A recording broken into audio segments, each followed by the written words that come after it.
Hello, and welcome to your Security Awareness and Training session. My name is Brian Schrift, and I'm a Certified Healthcare Information Security and Privacy Practitioner. I'll be providing your training, and I'm going to do my best not to bore you, as IT security and protecting your patient data go hand in hand. If you don't believe me, just read today's news. I'm sure you'll find at least one article related to an IT security incident where private information was compromised.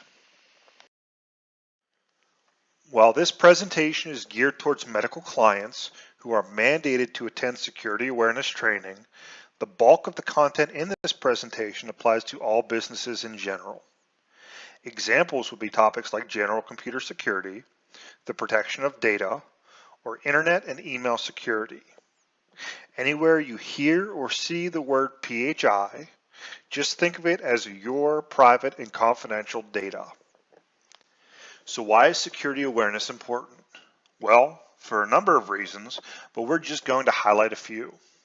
First, let's take a brief look at the security rule itself. The security rule's primary objectives are to ensure the confidentiality, integrity, and availability of protected health information.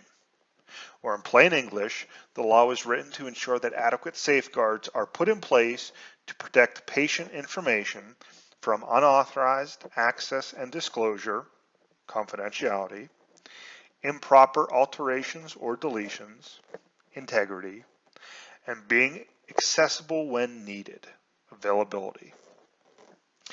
The Health Information Technology for Economic and Clinical Health Act, HITECH Act,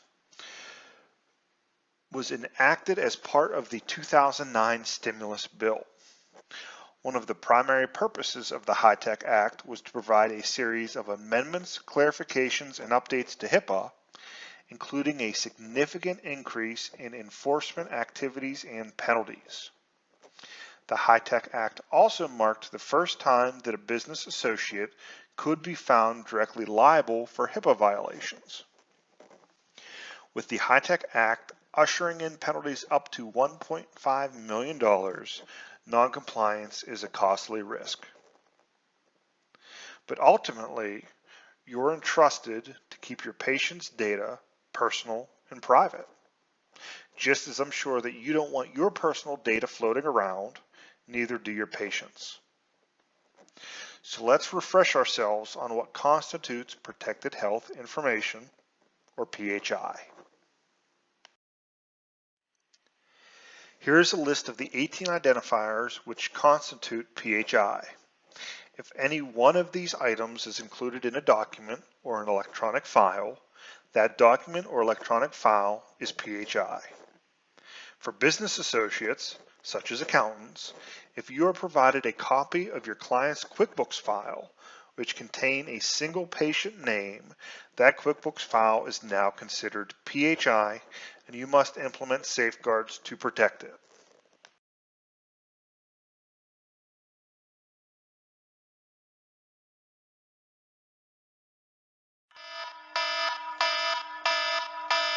I'm sorry, I couldn't help myself with that one. Yes, at the end of the training session, there will be a short quiz that you can take online just to certify that you did attend the class and that you didn't take a nap, go get some coffee, things of that nature. So it's not going to be an overly complicated or long quiz, but again, it's just to certify you that you did attend. The first section we'll begin with is information security. For our purposes, we're going to define information security's objective as ensuring the confidentiality, integrity, and availability of your IT systems. As was briefly mentioned in the intro, the primary objective of your IT team and security officer is to ensure that your PHI is protected from unauthorized access, kept confidential, is accurate, ensure the integrity, and is always available when you need it, availability. There are a number of tech things that occur in the background to accomplish this, the bulk of which we will not get into. But throughout this training, we will highlight on a number of items that do play an important role in CIA, such as antivirus and password policies. As part of complying with the HIPAA security rule, your IT team and security officer will complete a risk assessment of your IT systems. The risk assessment looks for risks or threats to the CIA. So we're looking for ways for PHI to be exposed in a non-authorized way, breaking the confidentiality, ways the data can accidentally be deleted or altered, affecting its integrity, or how a system can go offline and become inaccessible, lack of availability. So it starts with vulnerabilities, which will always exist. And that's okay, because not every vulnerability is a threat to your organization. For example, your software system may have a security bug, but only when it's installed on Windows Vista computers. If your organization has no Windows Vista computers, the vulnerability still exists, but there is no threat. Again, because you don't have Windows Vista. However, a vulnerability that exists everywhere is a power outage. If you lose power, you may lose the ability to use your computer systems. Therefore, it affects the A in CIA, availability. I'm recording this now while it's 0 degrees out and while we're in the process of getting 6 to 9 inches of snow. So it'd be pretty easy to lose power right now. In this case, the vulnerability of a power loss is a threat, as there is a real chance that this could occur. So the next step in evaluation is the risk to the organization. What happens if the power goes out? What's affected? What's the procedure? Are lives at risk? Your IT team and security officer have a documented plan and procedure for this scenario. In this scenario, one thing we may implement is a control or a preventative measure to reduce that risk. For example, in our data center, we have many servers and phone systems, and a power loss is simply unacceptable. So to reduce the risk of a power loss, taking our servers offline, we've installed a generator. The installation of a generator is a control or a preventative measure, which significantly reduces the threat of the power outage, or in this case, it really removes it. So that's kind of what the risk assessment is going to do at the end of the day. It, again, takes in all of your vulnerabilities, determines if they're a threat and what the risk is to the organization, and then the IT team and your security officer take a look at those risks and put in controls or preventative measures to mitigate the risk of an outage affecting your PHI. Our best control is you. No matter how much technology and automated controls we put in place, people are still our best control. It's people who use the systems as intended. It's people who follow the policies and procedures. It's people who don't surf on websites they shouldn't be over lunch. And it's people who don't get click happy and open random attachments from people they don't know. At the end of the day, it's people who are our best safeguard to ensuring the confidentiality, integrity, and availability of our systems. So here are just a few examples of what we're looking to protect against. Not only did these organizations receive significant fines, but some really bad press and upset patients. $150,000 fine for a malware infection that spread PHI. A $150,000 fine for having an unencrypted thumb drive stolen. And you'll notice that a crime was committed against the organization, but they were still at fault because they did not have proper policies and procedures in place for safeguarding PHI. And here's a biggie, $1.7 million for having a stolen laptop computer.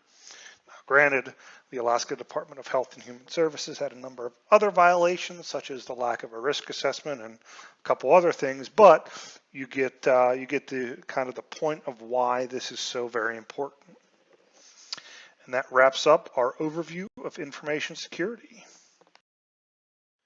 Our next section is physical security. We're going to talk about some of the physical security measures that are put in place to protect the CIA of PHI. To protect against unauthorized access to PHI, you can ensure that your door is locked when you leave, file cabinets are locked, and that you report any lost or stolen keys or badges to the security officer immediately. Our password policy is very important for IT security, as your password is what authorizes you to access PHI.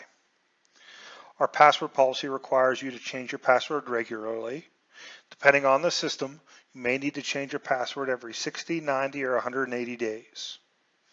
Your password is required to be complex, meaning that it contains 3 out of the 4 different types of characters. Those are uppercase, lowercase, numbers, and symbols. While many passwords only have to be 8 characters in length, some systems are requiring password phrases. So basically what a password phrase is instead of this weird short little random password with uppercase, lowercase, and all sorts of gyrations to make it complex, what you do is you pick a longer phrase that's easy to type because they're words and easy to remember. My son's name is Brian ! That is a complex password that is significantly harder to crack than change capital M, capital E, 1, 2, 3, ! Period, number sign. So again, it's coming down to the length of the password versus the different types of characters in a short one. Please, please, please do not share your password. Your password identifies you and tracks you on the network, and it's law that each user needs to be identified when accessing PHI.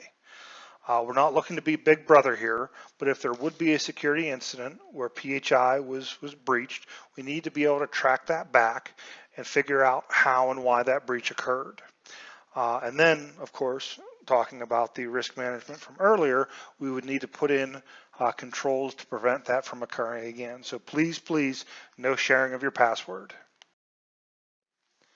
Your IT team and security officer has put a policy and procedure in place to back up PHI on a regular basis.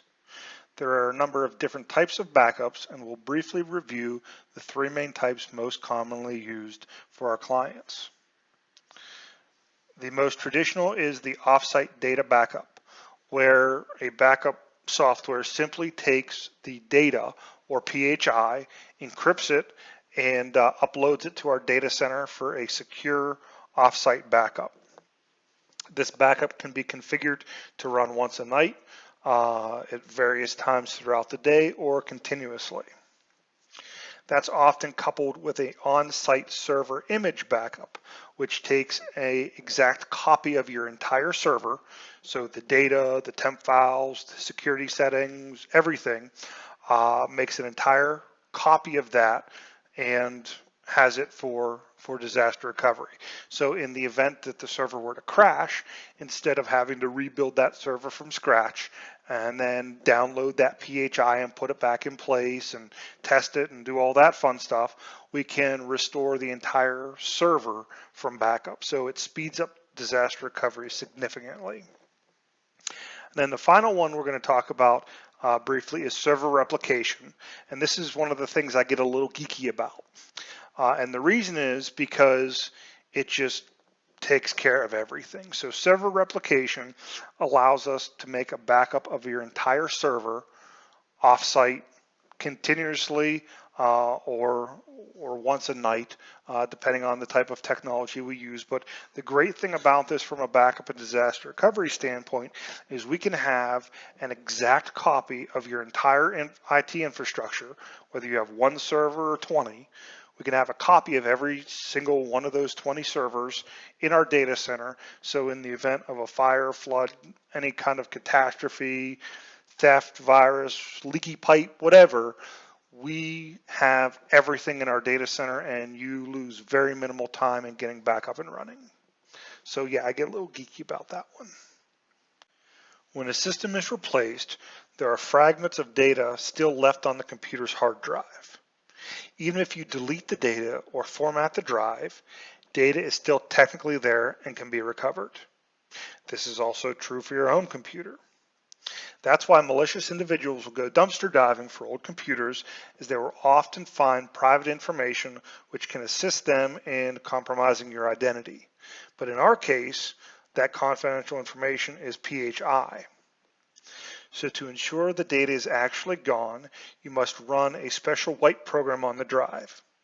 We have a tool which formats the drive to Department of Defense standards, ensuring the data is gone. Once the drive is wiped, the drive could technically be reused if needed. Another way to ensure data is unusable is to encrypt the drive.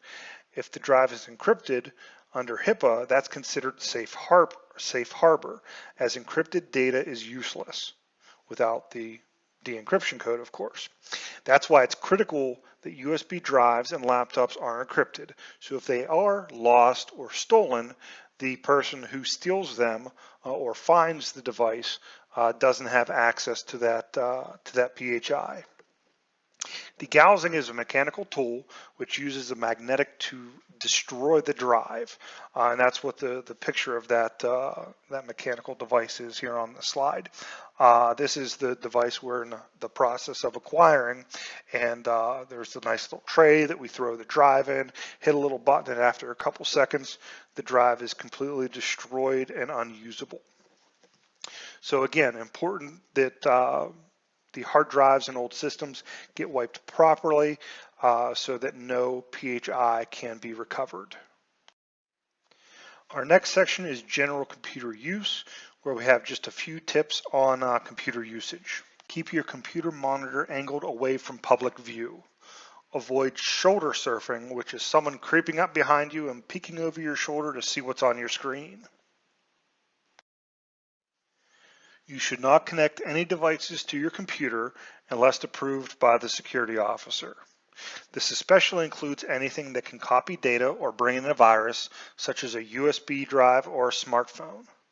Only plug in USB drives that were provided and authorized by the security officer, as we need to ensure safeguards are in place, such as encryption.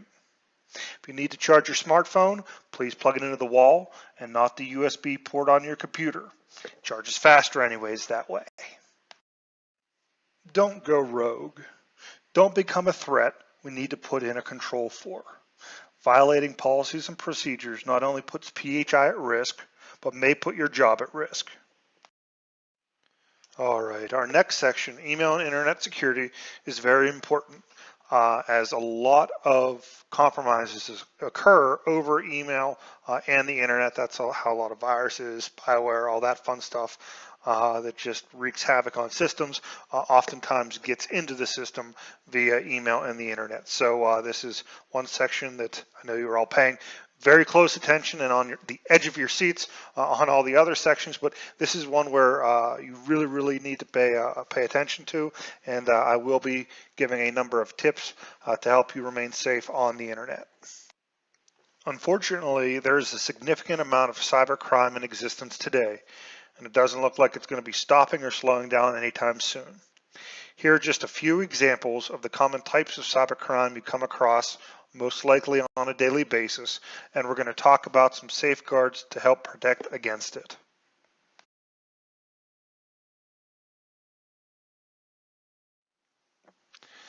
We'll start with email, as there are a number of potential risks with email, as this is one of the primary ways cybercriminals attempt to compromise your system. We'll use some of those security words we learned earlier: risks, controls, and preventative measures. Phishing. Phishing is a play on words, as the person who is sending that email is fishing for information. They're hoping that you're preoccupied enough and don't notice that the email with the link they sent you doesn't make any sense. Or they're just hoping you're gullible. Don't prove them right. You probably don't have a distant relative in Zimbabwe who just left you $1 million. And while a slight possibility the IRS probably didn't screw up your refund check last year and owe you a balance of $2,700.54. Use common sense when opening email, especially email from people you don't know. Same thing with malicious attachments. Malicious attachments are simply attachments that have viruses or programs in them that are looking to compromise your computer. The bad thing about these is some of them look very, very, very legitimate. Over Christmas, for example, there were a number of emails floating around that appeared to be from UPS. They would attach things like your shipment invoice or shipment manifest, things of that nature. They looked good. The problem is a lot of them were sent to people who didn't ship something with UPS recently. However, UPS, hey, they're a known person. Maybe I got something in the mail that I wasn't expecting. So you open it and bam, you're infected. So again, common sense. If you're not expecting the email or you don't know who it's from, use that a little bit of extra caution. While we have anti-spam and antivirus systems in place, nothing is 100%. The best defense against phishing and malicious attachments is common sense.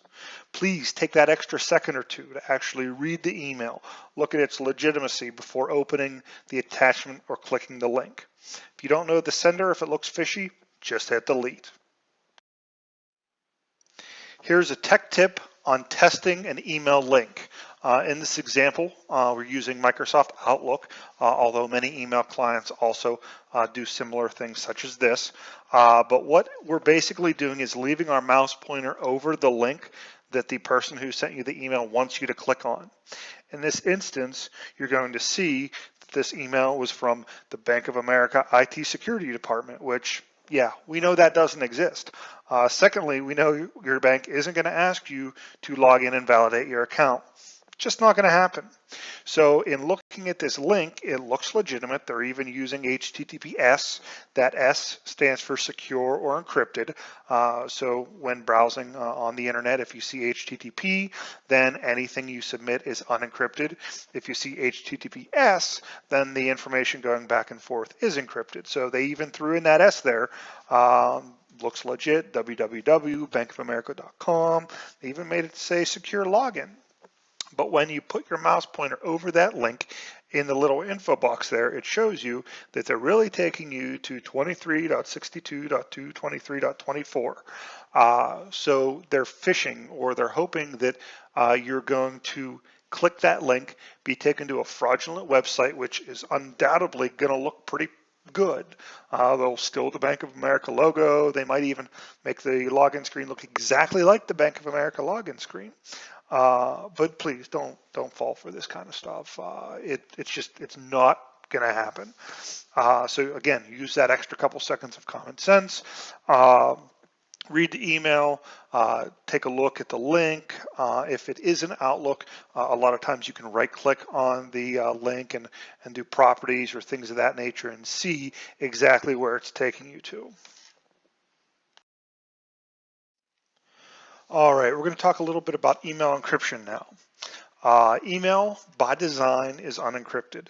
So if you send an email from Jane@myemail.com to Bob@hisemail.com, there is no guarantee of encryption or privacy or security between that message. So technically someone could intercept it and read it, and of course, when we're talking about PHI, that's not a good thing.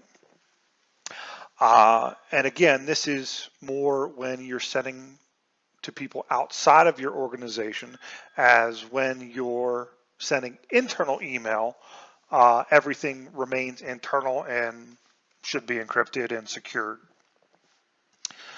So basically, from our standpoint, from an IT security standpoint, we discourage sending any PHI via email, especially any PHI that will leave the organization. But your security officer will set the policy for your organization when it comes to emailing and emailing PHI. That being said, there are a number of service providers that support encryption, and there are tools which will encrypt email that you can purchase.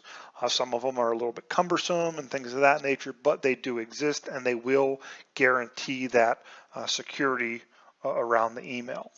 If your organization does use a system such as this, your security officer will provide additional training on this tool, including proper use. While your IT department does like whenever systems are patched and secure and updated and all that, unfortunately, fake and misleading security patches do exist. In this image, there is a web page pop-up indicating that your Java is outdated and needs updated. As many people are familiar with Java, at least enough to have heard it before and that it may be on their system, you may be tricked into clicking OK. In this instance, clicking OK is going to download some spyware which will undoubtedly mess up your system. Your IT department will handle the patching of your systems. Only apply patches or updates under the direction of them or your security officer. And remember the golden rule. If you're not sure, ask, as there is absolutely no harm in asking, but clicking that OK is going to bring you a world of hurt. Viruses, spyware, and malware. These are words most likely everybody here has heard. Unfortunately, they still exist. The CryptoLocker virus, very popular, encrypts all of the data on your computer, holds your computer or your data hostage. It's very inventive. They designed a virus that encrypts data only, so it doesn't mess up your operating system. It simply encrypts your data, so your computer still functions, but you've just lost everything. And they throw up a little pop-up, and you have to pay them X number of dollars, and then they will give you the code to de-encrypt your data. So pretty much you either A, lose all your data, or B, pay the ransom. Hopefully you have a backup, because really that's the only way you're going to get your data back. But again, viruses, spyware, malware, they all mean similar things. At the end of the day, they're all here to do damage to your computer. Some are just there to be malicious. Others are looking to steal data, which is important when we're talking about PHI. Some things have key loggers in them, so they pretty much report back to some server all the keys you're pressing in your keyboard. What they're hoping to obtain is maybe the word bank and then a username and a password. So again, viruses, spyware, and malware, they all still exist. They're all malicious programs that are looking to inflict damage or steal data. If there was a antivirus, anti-malware, anti-spyware program that we could install that would block everything, we'd use it. But unfortunately, that product doesn't exist. So what we've done is we've put different layers of security in place. So we use an antivirus program, an anti-spyware program. We put some antivirus and anti-spyware software on your firewall to help protect, and things of that nature. So we put up multiple defenses to help to stop viruses, spyware, and malware from getting into your network. But again, they still do exist, and nothing is 100%. The next thing we want to talk about a little bit is malicious advertisements. This is something that's been around for a little while, but are starting to become a little more popular here and there. But the way a lot of websites work is they get their advertisements in from third-party ad management systems. So you have a reputable website, and it then feeds in those ads from third parties. Well, people are figuring out ways to make ads which contain embedded viruses or spyware or malware. So you're on a legitimate site, and all of a sudden your computer could potentially become infected or compromised. From an end user perspective, this is hard to protect against, other than, of course, having good antivirus, good anti-spyware, things of that nature. Also, we try to keep systems as up to date as possible with third-party plugins for the internet, such as like Adobe Flash or Java, which we spoke about Java a little earlier, because some of those systems may have vulnerabilities in them that then allow someone to exploit. So again, at the end of the day, practice safe surfing and use common sense. While you may not have heard of social engineering, it's something we want to make you aware of as it does occur. Social engineering is a non-technical way of gaining access to systems or resources, which relies heavily on human interaction. So here's a perfect example. You get a phone call. Hey, this is Brian Schrift. Hey, Brian, it's Bob from IT. Hey, we're having some problems with your account down here. Could you give me your password real quick so we can log in and make sure everything's good to go? Social engineering.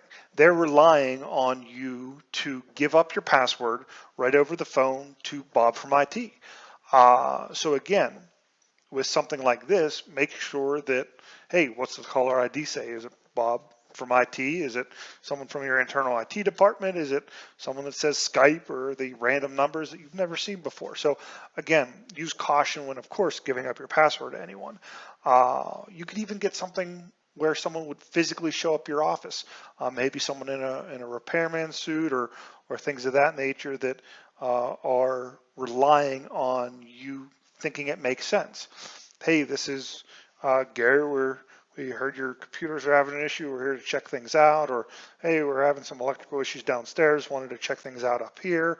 Again, if someone really wants to get in and access that data, there are different ways to go about doing that.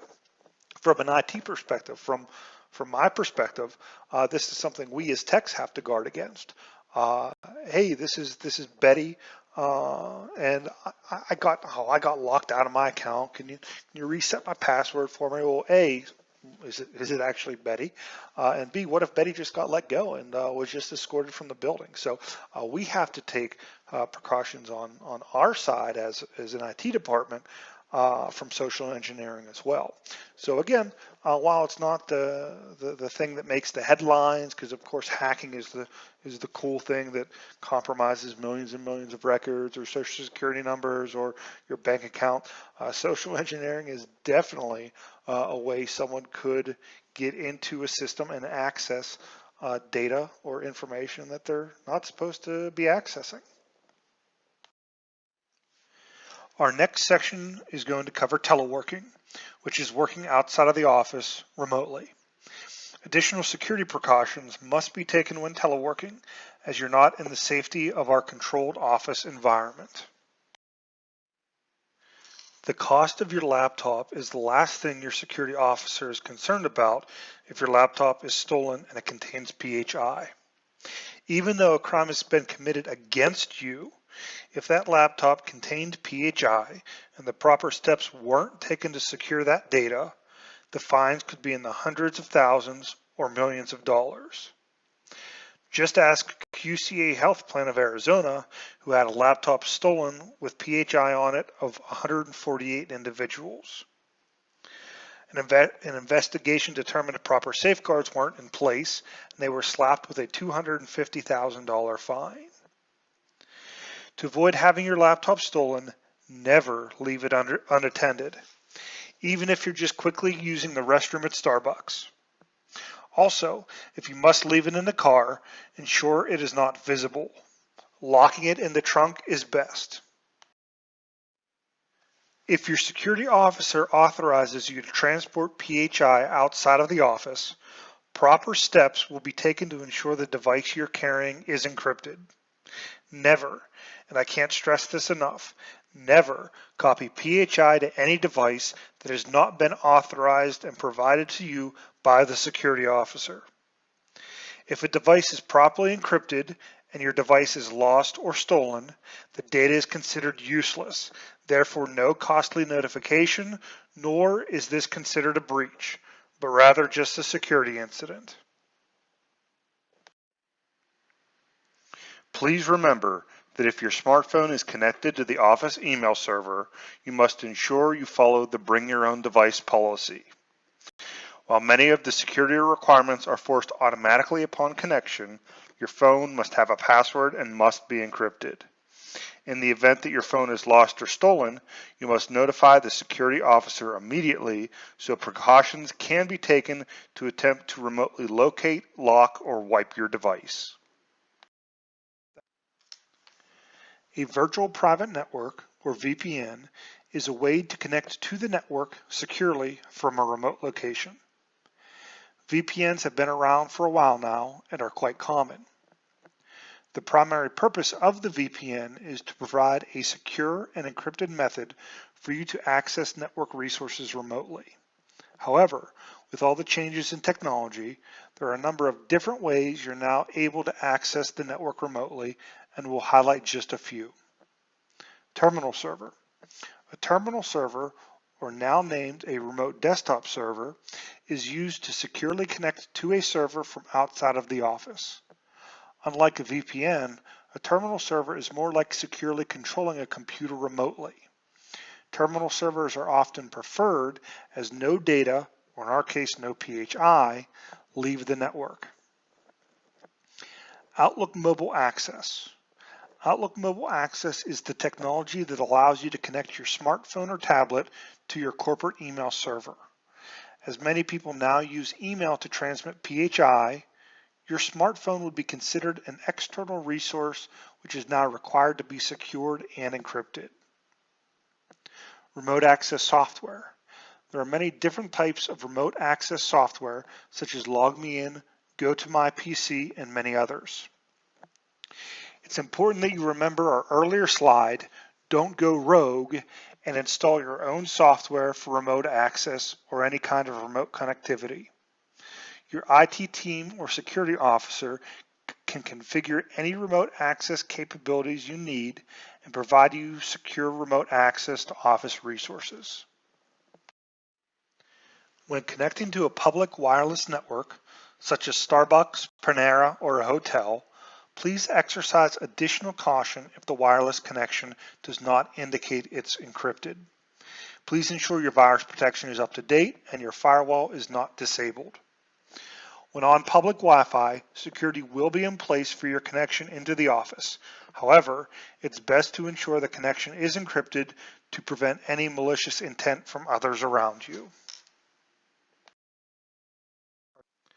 And make sure you keep an eye out for those shoulder surfers as well. And we're nearing the end of our security awareness and training session, our last section being privacy and incident reporting. And now just a quick recap on what constitutes PHI. The above 18 identifiers are what make up PHI and what we're required by law to protect.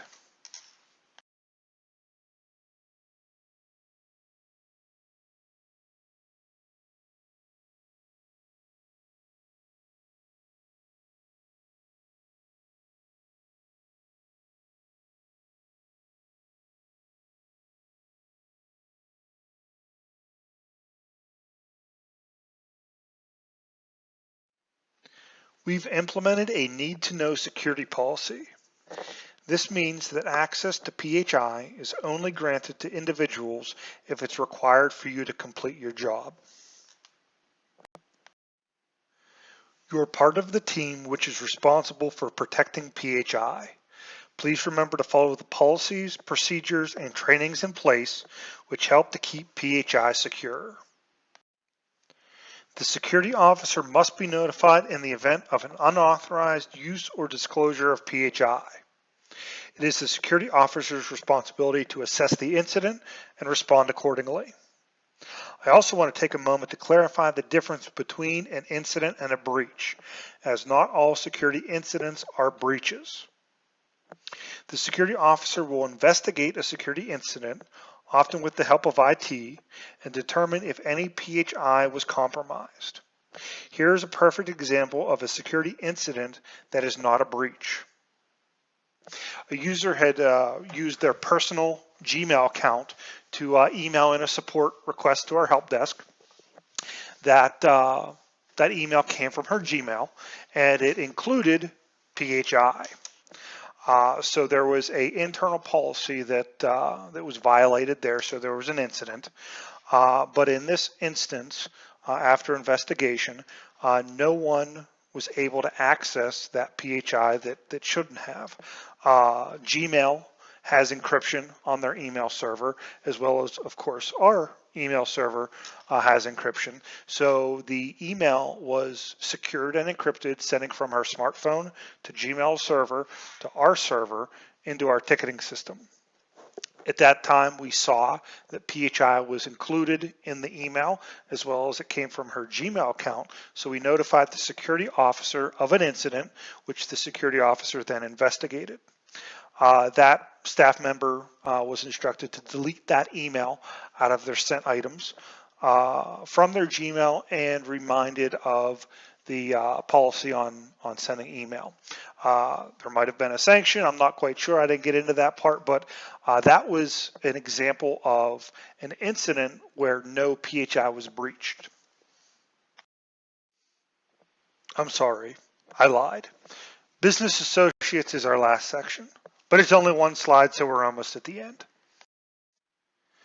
I'm first going to define what a business associate is. A business associate is a person or entity other than a member of the workforce who performs functions or activities on behalf of or provides certain services to an organization, such as your company, that involve access to PHI. A business associate is also a subcontractor that creates, receives, maintains, or transmits protected health information on behalf of another business associate. So, in this example, I'm going to pick on us, the computer geeks. As your IT support, we have access to all of your servers, computers, network devices, system backups, and pretty much everything in the IT realm. Therefore, we have access, which is that key indicator in the definition of a business associate. We have access to PHI. That makes us a business associate. Since we're a business associate, we've signed a business associate agreement with your security officer where we acknowledge the security and safeguards in place for protecting PHI. Just like yourself, we should only access PHI when it's required for us to do our job. This also means that you're able to discuss and disclose PHI with us if needed. For instance, if a certain medical record was coming up with an error, we would need to see that in order to support and fix the error, which means we would see that PHI. There are many other kinds of business associates, such as accountants, lawyers, consultants, and many others, which are all required to safeguard PHI in the same way you're required to. For more information on the security rule or how I can help your organization with compliance, please visit HIPAAsecurityhelp.com. I would like to thank you for your attention during our security awareness and training session. You may now be receiving additional instructions from your security officer specific to internal policies, procedures, and systems, not individually covered in this section. Also, if required by your security officer, please click the link below to complete the post-security awareness and training quiz. Your security officer will be emailed the results. Thank you very much and have a great day.